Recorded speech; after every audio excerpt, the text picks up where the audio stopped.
Welcome anyone to my YouTube channel. This is Two Beasts to Kill You, and in today's video I'm going to be reviewing the Final Shape expansion from Destiny's on again off again beloved shooter Destiny 2, the epic conclusion to the Light and Darkness Saga.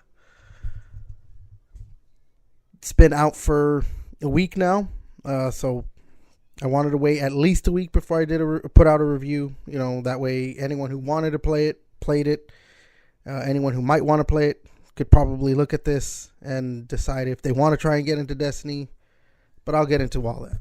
Before I get into the review, I just wanted to take the time to anyone who watches my videos, my podcasts, I just want to thank you. I've been doing this for some months now, and I don't have a lot of subscribers, but I do enjoy that I get some views. So if you like my content, like, subscribe, share, everything.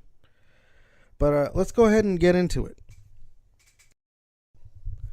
So, quick spoiler-free review.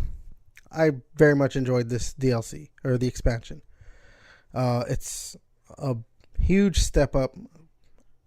Yeah, I'll say huge step up over the previous expansion, Lightfall. Unfortunately, that's kind of a low bar. Yeah, but still, it did matter that this DLC, this expansion for this story, the Light and Darkness Saga, it delivered. It had to deliver, and I'm going to say it delivered. I know there's been things where I've done it before. I've given numbered reviews. I really don't want to give a numbered review. I think numbered reviews are kind of maybe archaic and not a good barometer to really dictate if something's good or not. I'm just going to say I recommend it. You should play this expansion. You should play Destiny, especially if you're a Destiny player. Obviously, you're going to play this. But I think this is something, even if you're thinking about getting into Destiny, you could step in right now, because they have said that they plan on continuing Destiny even next year with a new, I'm assuming it's an expansion, codename Frontiers. So they are planning on doing more Destiny. So that would be my quick spoiler-free review. Now, at this point, this is where I'm going to be spoiling everything, or most everything. I don't know everything. Full disclosure, I'm a solo player. I didn't do the raid. It's hard to get 6 people together, unfortunately, but I did play everything else that the expansion has to offer. So, the story. I thought the story was very good. The story starts out with your guardian going through this portal, or whatever it is that one of the characters, Marasov, she's sending you through to the Pale Heart, which is inside of the Traveler, the big white ball that hangs above the planet. This is continuing from the Season of the Wish that just finished. That was part of the Lightfall expansion, because it's Bungie's things. They do well now they're not going to do seasons anymore, but at the end of that, there was a wish to get sent into the Traveler, so that way we could stop the Witness, because he got inside by the end of the Lightfall. Yes, there is, obviously, you might be confused on what's happening if you haven't played the story, but they do try to keep you as up to date as possible. So it starts off with that. And as soon as you get in the Traveler, you meet Cade 6, who was a character that was killed like 5-6 years ago in one of the expansions, Forsaken. And so, there's not a big emotional, but, it's an emotional, like, wow, it's nice to see you, the Guardian and Cade. I'm going to say, yeah, I felt something, because it has been a while. Ever since this character was killed off. But I'll get into how he came back in a little bit. So after that, the rest of not the rest, but basically the next half of the story is you have to get the rest of the big characters. There's the Crow, which is Aldrin Sov, who was the character who actually killed Cade in the Forsaken DLC.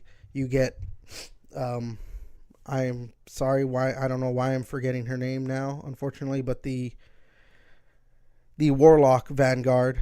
I always remember her name, but I will remember it by the time I'm finishing this review up. And Zavala, who is the Titan Vanguard.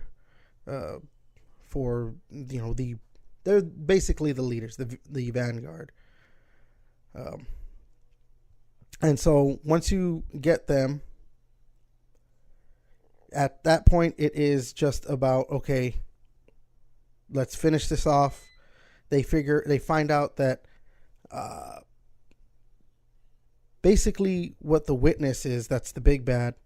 Oh, it's Ikora Ray. That's the name of the Warlock Vanguard. But basically, the big bad is the Witness. And he is made up of...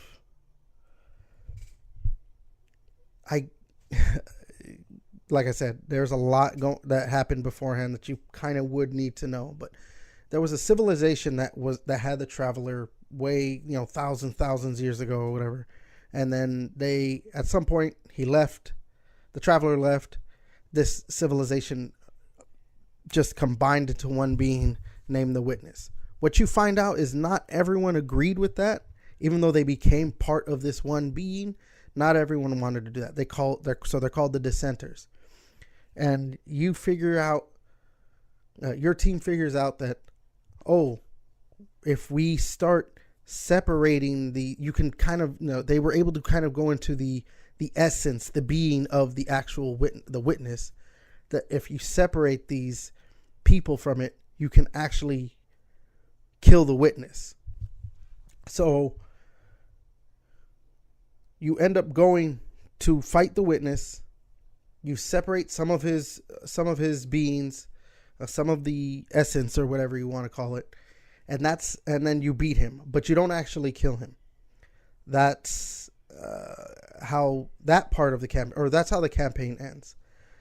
The way Bungie then structured it was that you do fight the Witness in the raid, but you don't kill him in that. From there, because he's inside the Traveler, he's basically like combined himself in a way with the Traveler, and the raid was releasing his grasp on the Traveler. After a team had beat the raid, Bungie then released it's called Excision. It's like a new 12-player event. And that is the ending of the story, where you finally go and full on kill the Witness. It's a very, very, when I tell you I was super pumped and hyped up and everything doing this event, I'm probably underselling it. It was very good. Granted, I've been playing Destiny ever since the beginning, but yeah, it was probably the way it needed to end, and I could not have asked for a better ending. Sorry, I had to get a sip of water. So yeah, that would be the story. And like I said, the story, it's great, especially after the Lightfall campaign, where they introduce a new MacGuffin, and they even in a way introduce a new MacGuffin in the Dissenters in this, but it just felt more natural compared to the way it was done in Lightfall, where it was just like, oh, now we have this thing called the Veil, and we have to find it, or we have to stop the Witness from getting it. It was just never... It just seemed like out of nowhere, but it also too extremely out of nowhere. But yeah, so for this campaign to be as good as it was, and just, I know I went over it kind of in a small sense, but there was other things that happened. Zavala's ghost dies at one point when he goes to speak with the Dissenters, because in order to speak with them, they have to go into the darkness, I guess, which is what the witness uses for his power, or what I guess the witness is basically kind of made out of. I'm not a full-on lore guy for Destiny, so you want that, My Name is Bife, Evase. These are guys. Shout out to My Name is Bife. He had that 10-hour video before the final shape release. Very good. Very good. And so, yes. And then at the very end, once you beat the witness, your ghost dies. Your ghost, which is basically your little companion throughout the entire series of Destiny, or the whole 10 years of it. And that's how you get powered by the Traveler. You get the light and everything through the ghost. Your ghost dies. But then Cade 6 comes from out of nowhere, just because you're in like this area where it's just pure light, and Cade sacrifices basically his very essence, his being, to bring your ghost back. And yeah, that was a very emotional gut punch too, to see that they bring him back, and then he's like, okay, but I'm going to sacrifice myself again. And a little bit before this, there was it's not in the campaign, but if you do, it was one of the exotic quests. You do have to do that to finish up the campaign. Cade 6 tells Crow, hey, I want you to take over as the Hunter Vanguard. So he becomes the leader of the Hunters. And yeah, after that, it's just celebration. And it does end on like, hey, there's still stuff that we need to go and possibly fight. There's a power vacuum now that the witness is dead. And that's how the campaign ends. That's how the Light and Darkness Saga ends completely. So, yeah, once again, the story was great. I'd say I'd very much recommend playing through that campaign, especially with a friend or a buddy, whatever. Yeah, I don't know. I can't really say much more on it. That I very much enjoyed it. Now, onto gameplay, and, as for gameplay, and, there's some new weapons that are introduced. They're very good. There's like a poker deck themed set of weapons. They've been very good. I've been using the bold ending hand cannon a lot, and they brought back the Kvostov, which is, if you're a Destiny player, you know what gun that is. The very first gun you use. They brought back a legendary version, and there's an exotic version you can get. So that's very good. The guns, it's for gameplay and all this stuff. It's Destiny. Like Bungie, there's not many developers that, when it comes to shooting, the feel of a game and everything, there's not many that are better than Bungie. And yeah, Destiny, it plays like Destiny, which, if you've played Destiny, yeah, you know how good the game feels. The shooting is great. Movement is great. Yeah. They also introduced a new prismatic subclass, which I've been very much enjoying. I'm using it right now, and I have the melee for the stasis subclass, the vortex grenade. I'm using the new Song of Flame super that was introduced for Warlocks. I am a Warlock player. It's very good if you want to combine different aspects of the different subclasses instead of just using Solar, Void, Arc, Stasis, or Strand. If you want to try and combine different ones.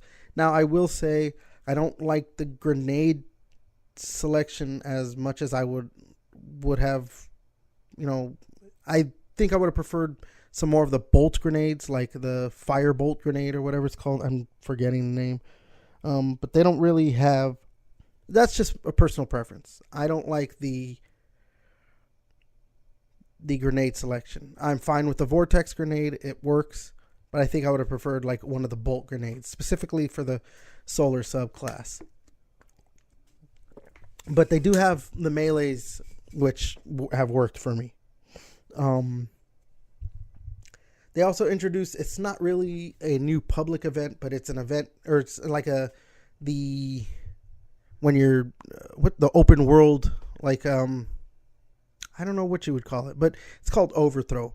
Basically, you're just fighting enemies until you get to a certain point, and then they bring out a boss, and then you fight the boss. It's fun.